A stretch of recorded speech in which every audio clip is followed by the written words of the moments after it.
नमस्कार। आयुक्तालय की ज्ञान सुधा चैनल पर आपका स्वागत और अभिनंदन।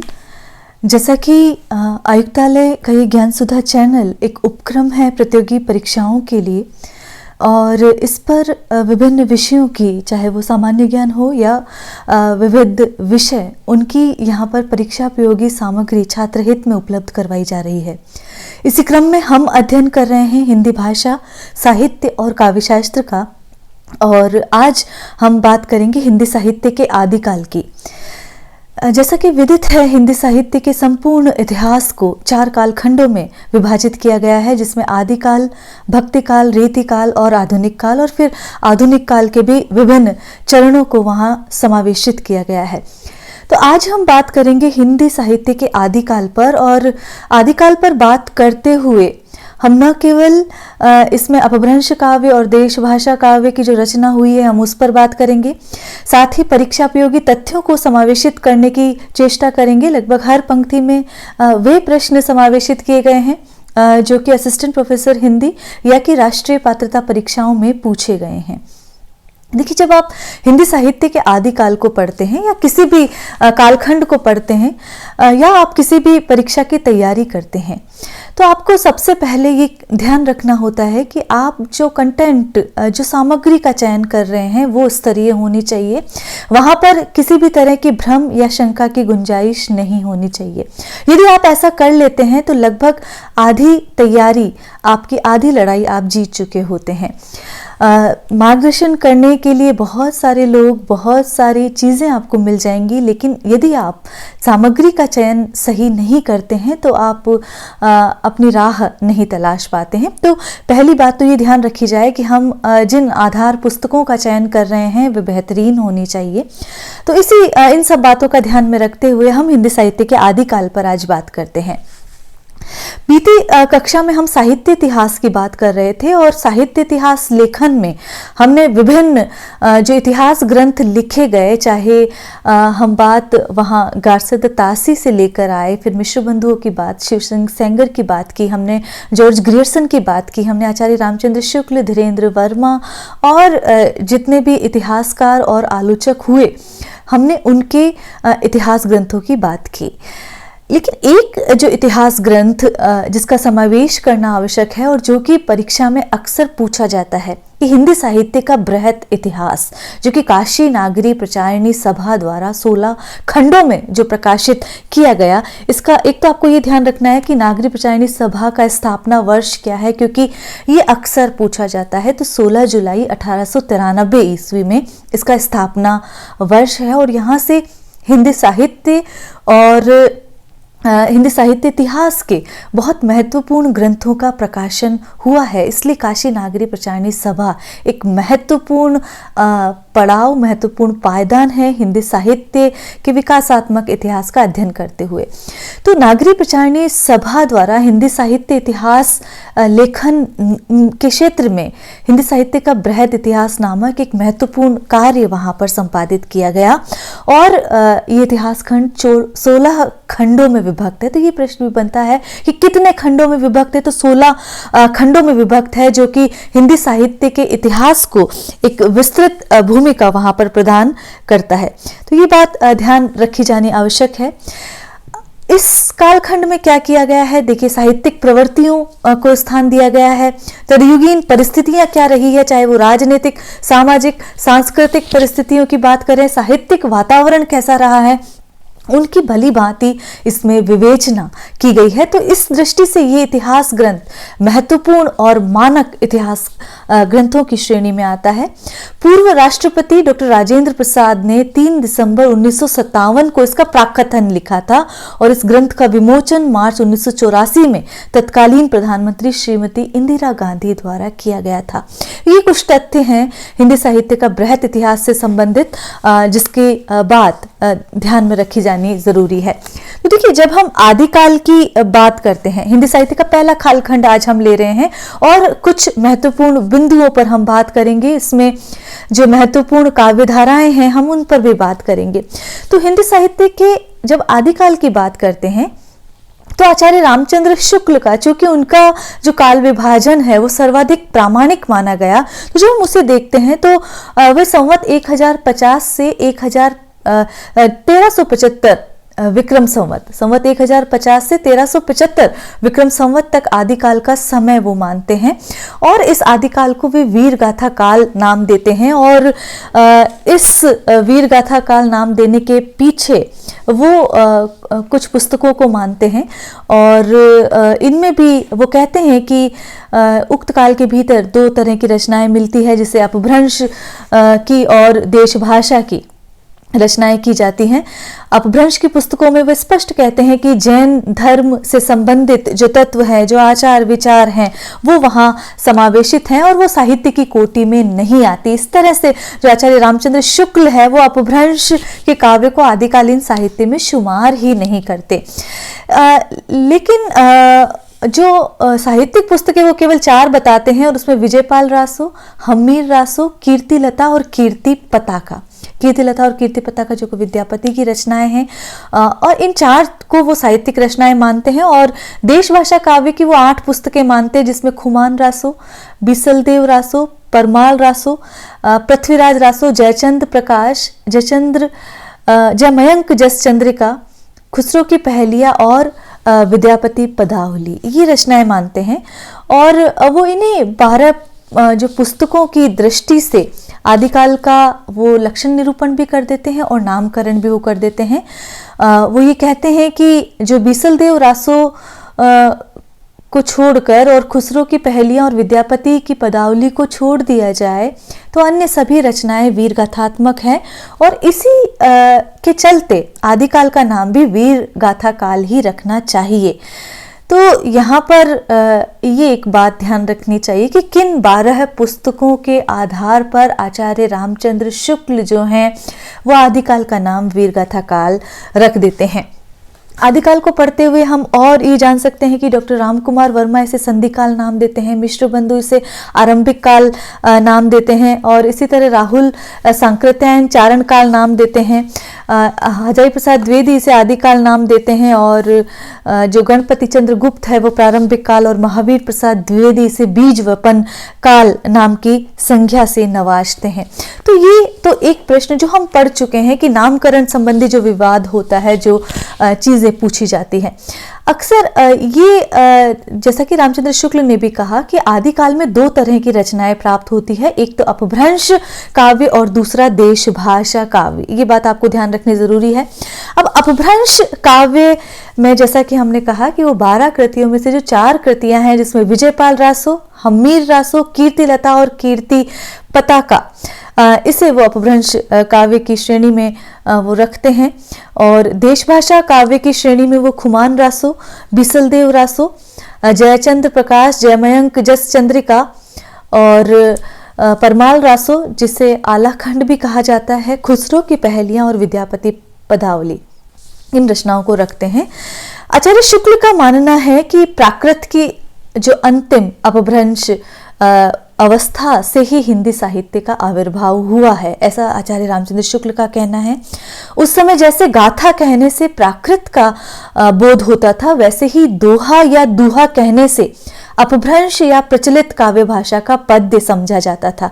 तो एक बात तो ये शुक्ल कहते हैं, ये उद्धरण ध्यान रखना चाहिए, ये बहुत बार परीक्षाओं में पूछा गया है। आचार्य रामचंद्र शुक्ल अब अपभ्रंश के लिए किन संख्याओं का प्रयोग करते हैं, तो वो अपभ्रंश के लिए प्राकृताभास हिंदी या पुरानी हिंदी और प्राकृत की अंतिम अवस्था जैसे शब्दों का प्रयोग करते हुए आचार्य रामचंद्र शुक्ल दिखाई देते हैं। तो इन बातों का भी ध्यान रखना जरूरी है। अब जब हम देखते हैं आदिकाल में विभिन्न प्रकार की काव्य सरणियां वहां पर दिखाई देंगी। हम सिद्ध काव्य वहां देखेंगे, हम नाथ काव्य देखेंगे, हम लौकिक काव्य, हम जैन काव्य, तो ये सारा काव्य वहां देखेंगे। तो अब ये अपभ्रंश जो साहित्य है वो सबसे पहले कहाँ मिलता है, तो आचार्य रामचंद्र शुक्ल कहते हैं कि अपभ्रंश या प्राकृताभास हिंदी के पद्यों का सबसे पहला पता, सबसे प्राचीनतम पता जो है तांत्रिक और योग मार्गी बौद्धों की सांप्रदायिक रचनाओं के भीतर विक्रम की 7वीं शताब्दी के अंतिम चरण में मिलता है। मुंज और भोज के समय कि लगभग तो ऐसी अपभ्रंश या पुरानी हिंदी का प्रचार शुद्ध साहित्य या काव्य रचनाओं में भी पाया जाता है। अतः हिंदी साहित्य का आदिकाल संवत 1050 से लेकर संवत 1375 तक अर्थात महाराज भोज के समय से लेकर हम्मीर देव के समय के कुछ पीछे तक माना जा सकता है। मतलब वो इस बात के पक्षधर नहीं है कि अपभ्रंश की रचनाओं को हिंदी साहित्य के भीतर समावेशित किया जाए। इस उद्धरण का तात्पर्य यही है और ये उद्धरण पूछा गया है, इसलिए इस उद्धरण को ध्यान रखें। इसका मंतव्य ये है कि आचार्य रामचंद्र शुक्ल अपभ्रंश के काव्य को हिंदी साहित्य में शुमार नहीं करते हैं। अब जो अपभ्रंश की बात कहते हैं, जो प्राकृताभास हिंदी की बात कहते हैं, उसके विषय में शुक्ल ये कहते हैं कि बोलचाल की भाषा घिस घिस कर बिल्कुल जिस रूप में आ गई थी, सारा वही रूप न लेकर कवि और चारण आदि भाषा का बहुत कुछ वह रूप व्यवहार में लाते थे जो उनसे 100 वर्ष पहले से कवि परंपरा रखती चली आती थी। अपभ्रंश के जो नमूने हमें पद्यों में मिलते हैं वे उस काव्य भाषा के हैं जो अपने पुरानेपन के कारण बोलने की भाषा से कुछ अलग बहुत दिनों तक आदिकाल के अंत क्या उसके पीछे तक पोथियों में चलती रही। तो कहने का मतलब है अपभ्रंश जो है एक पुरानी परंपरा का अनुसरण वहां कर रही थी, उस समय वो भाषा विवृत नहीं थी, ये शुक्ल कहना चाहते हैं। तो जब तक भाषा बोलचाल में थी तब तक वह भाषा या देश भाषा ही कहलाती रही। जब वह भी साहित्य की भाषा हो गई तब उसके लिए अपभ्रंश शब्द व्यवहार में आने लगा। तो ये एक महत्वपूर्ण तथ्य है। अब अपभ्रंश नाम कहाँ पहले मिलता है, ये प्रश्न हम पहले भी समावेशित कर चुके हैं, लेकिन चूंकि आदिकाल पढ़ रहे हैं और ये प्रश्न पूछा जाता है इसलिए इसका फिर से हमने समावेश किया है कि अपभ्रंश नाम पहले पहल बल्भी के राजा जो राजाधार सेन द्वितीय के शिलालेख में मिलता है, जिसमें उसने अपने पिता गुहसेन को संस्कृत, प्राकृत और अपभ्रंश तीनों का कवि कहा है। ये तथ्य आपको आचार्य रामचंद्र शुक्ल की हिंदी साहित्य का इतिहास में मिलता है। अब अपभ्रंश साहित्य से संबंधित और क्या तथ्य हैं? तो साहित्य लेखन धारा में ये तय है कि हिंदी साहित्य का जो आदिकाल देखते हैं उस समय अपभ्रंश में भी साहित्य रचना हो रही थी और इसके विषय क्या थे? नीति परक रचनाएं थी, श्रृंगार परक रचनाएं थी और वीर रसात्मक कविताओं का प्रणयन इस समय हो रहा था। साथ ही जो जैन आदि मतावलंबी है वो धार्मिक साहित्य का प्रणयन भी कर रहे थे। इसमें ही बौद्ध धर्माचार्यों के सिद्धांत और मत जो हैं वो भी अपभ्रंश में थे। तो अब अपभ्रंश किसे कहा गया? चूंकि हमने अपभ्रंश पढ़ते हुए हमने ये जाना है, तो प्राकृत से बिगड़कर पाली प्राकृत अपभ्रंश ये हमने एक क्रम देखा था। तो प्राकृत से बिगड़कर जो रूप बोलचाल की भाषा ने ग्रहण किया वही धीरे धीरे समय के साथ काव्य रचना के लिए रूढ़ हो गया और उसे अपभ्रंश कहा जाने लगा। यूं अपभ्रंश का अर्थ होता है भाषा का बिगड़ा हुआ स्वरूप जो असंस्कृत है उसे कहा जाता है। और ये बात ध्यान देने योग्य है कि भरत मुनि इसे ही देश भाषा कहते हैं।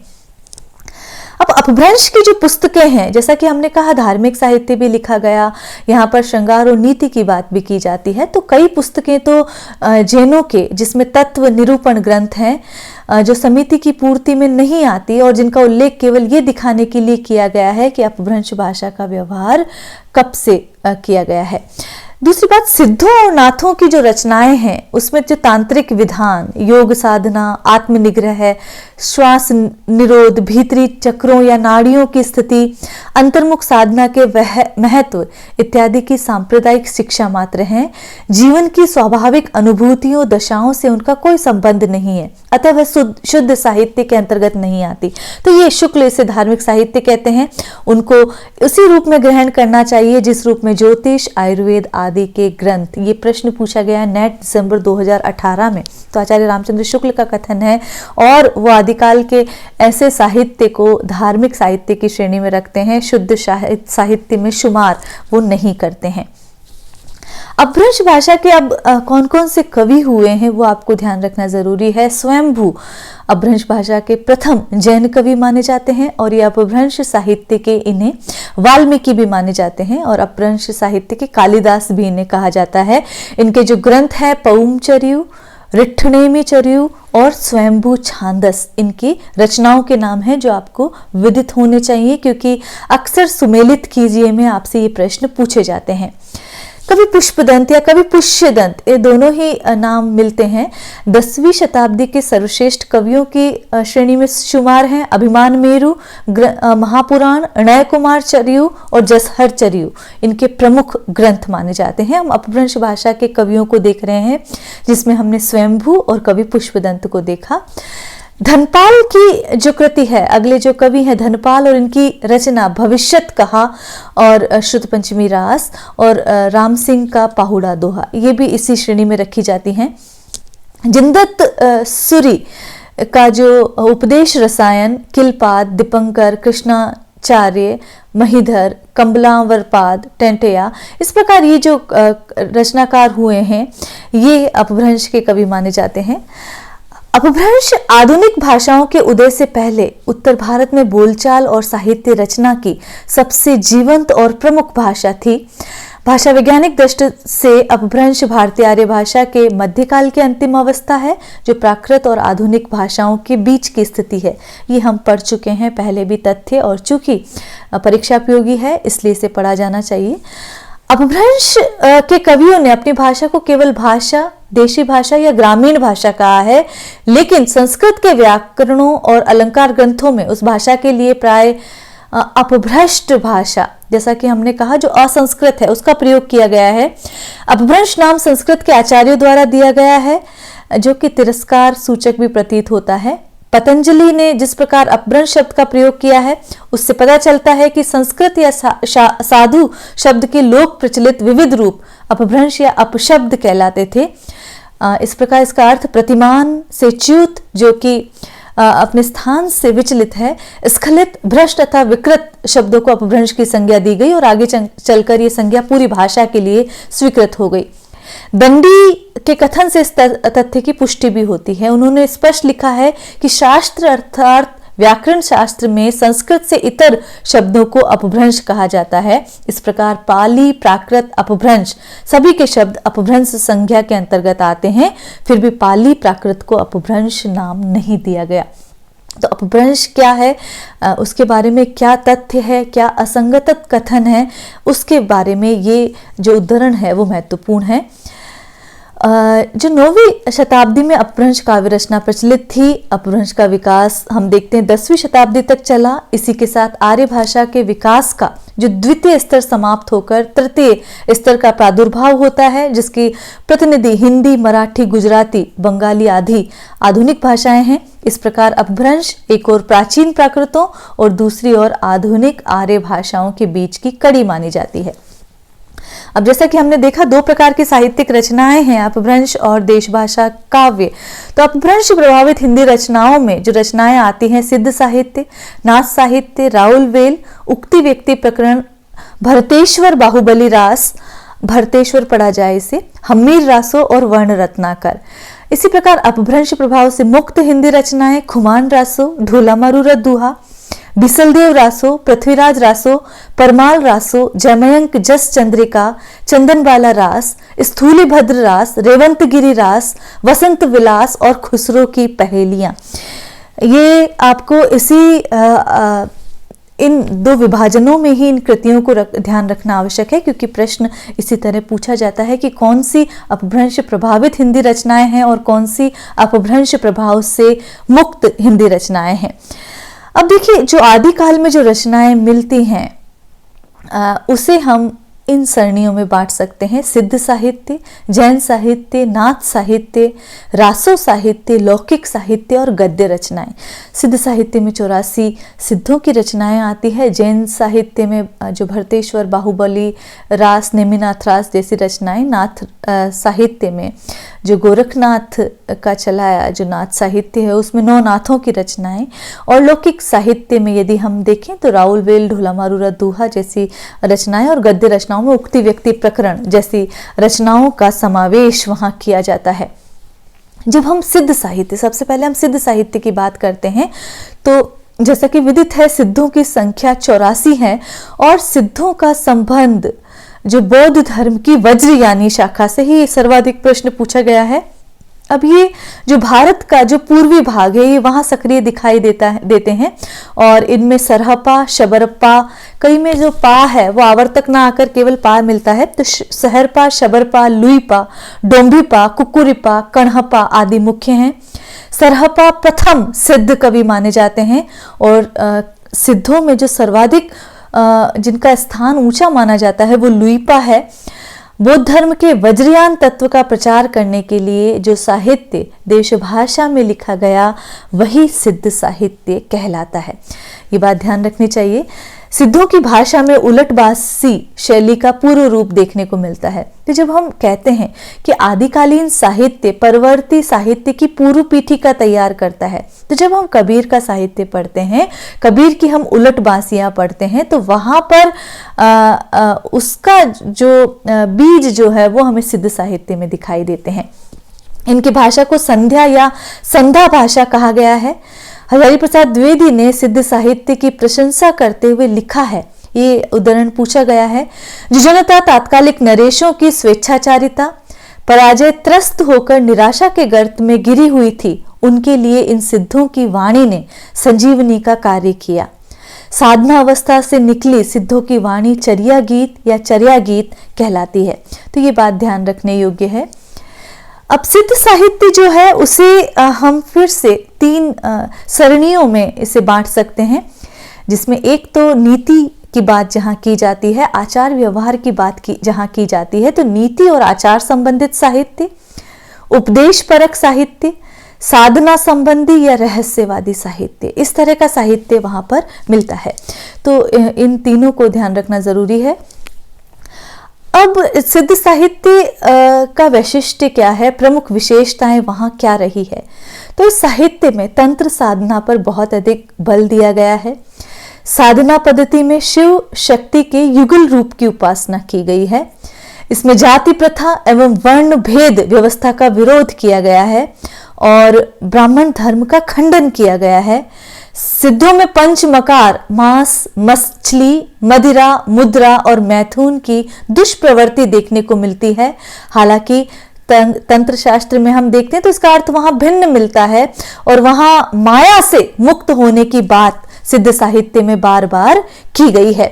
तो सिद्ध साहित्य की प्रमुख विशेषताओं का ध्यान और इसे अध्ययन करना इसलिए भी आवश्यक है क्योंकि असंगत कथन का चयन कीजिए, इस प्रकार के प्रश्न वहां पूछे जाते हैं। सरहपा की रचना, प्रसिद्ध सिद्धों की रचनाएं हम देख रहे हैं, तो सरहपा जो कि प्रथम कवि माने जाते हैं 769 ईस्वी जिनका समय है, इनकी रचना दोहा कोश है। लुईपा जो कि सिद्धों में सर्वाधिक लोकप्रिय कवि हैं, 773 ईस्वी के आसपास इनका समय है, इनका लुईपाद गीतिका इनका ग्रंथ है। शबरपा 780 ईस्वी समय है, चर्यापद, महामुद्रा, वज्रगीति, वज्रयोगिनी साधना इनकी प्रमुख रचनाएं हैं। कणहपा का समय 820 ईस्वी के लगभग है और चर्याचर्य विनश्चय और कणहपाद गीतिका इनके ग्रंथ है। डोंभिपा का समय भी 840 ईस्वी के लगभग है और इनका डोंभी गीतिका, योगचर्या, अक्षर द्विकोपदेश ये इनके ग्रंथ हैं।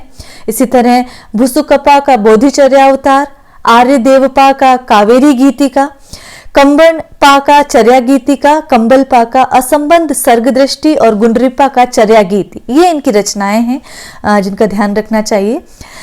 प्रथम सिद्ध सरहपा सहज जीवन पर बहुत अधिक बल देते थे, इसी से वज्रयान शाखा को सहजयान भी कहा जाता है। तो चूंकि सहज जीवन पर बहुत अधिक बल दिया गया इसीलिए इस शाखा का नाम सहजयान भी रखा गया। सिद्ध सरहपा के उपदेश की भाषा पुरानी टकसाली हिंदी है, पर गीतों की भाषा पुरानी बिहारी या पूर्वी बोली है। तो सरहपा का जो हम दोहा कोश देखते हैं या अन्य रचनाएं, तो वहां से विदित होता है कि सरहपा के उपदेशों की भाषा तो पुरानी टकसाली हिंदी है, पर गीतों की भाषा पुरानी बिहारी या पूर्वी बोली है।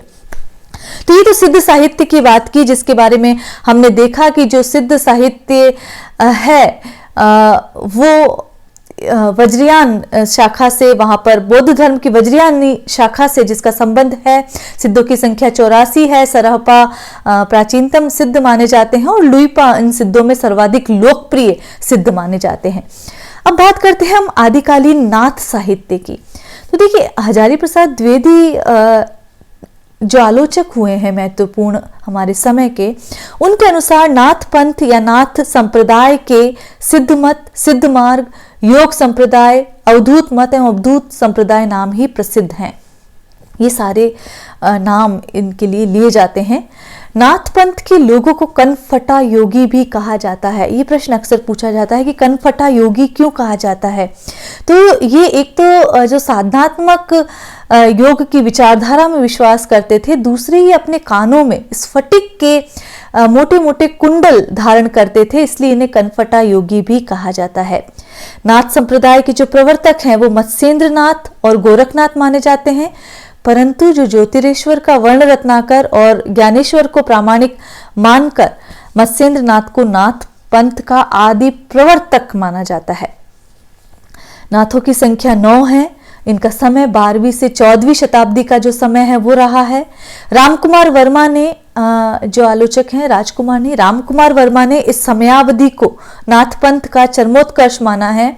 और आचार्य रामचंद्र शुक्ल के अनुसार जलंधर नाथ ने सिद्धों से अलग नाथों की परंपरा विकसित की। और जैसा कि हमने देखा कि कहते हैं, हम बार बार कह रहे हैं कि आदिकालीन साहित्य जो है परवर्ती साहित्य की जमीन तैयार करता है, तो संत काव्य की पूर्व पीठिका भी यह है जो नाथ साहित्य है वो तैयार करता है, जहां पर साधनात्मक रहस्यवाद की जो शब्दावली और जो सैद्धांतिकी आती है वो यहाँ से आती है। सिद्धों और नाथों में अंतर, सिद्ध निरीश्वरवादी और नाथ अनीश्वरवादी थे। सिद्ध ईश्वर में विश्वास नहीं रखते थे और इस तरह की बातें, सिद्ध निरीश्वरवादी और नाथ अनीश्वरवादी थे। सिद्ध नारी भोग में विश्वास रखते थे, वही नाथ पंथी उसके विरोधी थे। नाथ पंथी इंद्रिय निग्रह में विश्वास रखते थे। इन सभी कारणों के कारण भी शुष्क साधना पद्धति पर बल यहाँ पर दिया गया। गोरखनाथ ने पतंजलि के उच्च लक्ष्य ईश्वर प्राप्ति को लेकर हठ योग का प्रवर्तन किया। नाथ ईश्वर के शून्य रूप को मानते हैं, जिसे वे अलख निरंजन कहते हैं, इसीलिए अनीश्वरवादी। क्योंकि शून्य रूप को मानते हैं इसलिए अनीश्वरवादी, और वे ईश्वर को अलख निरंजन कहकर पुकारते हैं। हजारी प्रसाद द्विवेदी ने जिन 9 नाथों का जिक्र किया है उसमें मत्स्येंद्र नाथ, घानीनाथ, ज्वालेंद्रनाथ, कर्णिपानाथ, नागनाथ, चरपटनाथ, रेवानाथ, भ्रतृनाथ और गोपीचंद्र नाथ प्रमुख हैं। इन 9 नाथों का नाम याद रखना जरूरी है क्योंकि प्रश्न इन पर पूछे जाते हैं। अब जो गोरखनाथ जो इस संप्रदाय के प्रवर्तक कहे जाते हैं वो अपने समय के महान धर्म नेता थे। नेतृत्व शक्ति उनकी अभूतपूर्व थी और धर्म गुरु के समर्थ व्यक्तित्व था। उनका चरित्र स्फटिक के समान उज्जवल, बुद्धि भावावेश से एकदम अनाविल, कुशाग्र और तीव्र थी, ऐसा उनके लिए कहा जाता है। उनका जो ये पद है, क्योंकि ये पूछा जाता है अक्सर ये कि उक्त पद किसका है, तो 9 लख पाती आगे नाचा, पीछे सहज अखाड़ा, ऐसे मन ले जोगी खेले, तब अंतरी बसे भंडारा। तो ऐसी बात जो गोरखनाथ हैं वो कहते हैं। अब गोरखनाथ की बात की जाए तो उनका जो गोरखनाथ मठ ओदाद्र पोरबंदर गुजरात भारत में है। और गोरखनाथ जो हैं प्रथम शताब्दी के पूर्व नाथ योगी थे और गोरखनाथ जी ने पूरे भारत का भ्रमण किया। ये सारी चीज़ें हैं और गोरखनाथ के नाम से ही नेपाल के गोरखाओं ने नाम पाया और कहा जाता है कि नेपाल में एक जिला भी है, गोरख जिला में एक गुफा है जहां गोरखनाथ का पग चिन्ह है और उनकी एक मूर्ति भी है। बहरहाल ये थोड़ा विवरणात्मक यहाँ पर हमने समावेश कर लिया है। जो बात ध्यातव्य है वो ये है कि डॉक्टर बर्थवाल की खोज में जिन 40 पुस्तकों का पता चलता है, यद्यपि वो सारी तो नहीं मिलती है, लेकिन जो 14 ग्रंथ है वो प्राचीन असंदिग्ध माने जा सकते हैं और जिनका उल्लेख प्राय सभी प्रतियों में भी मिलता है।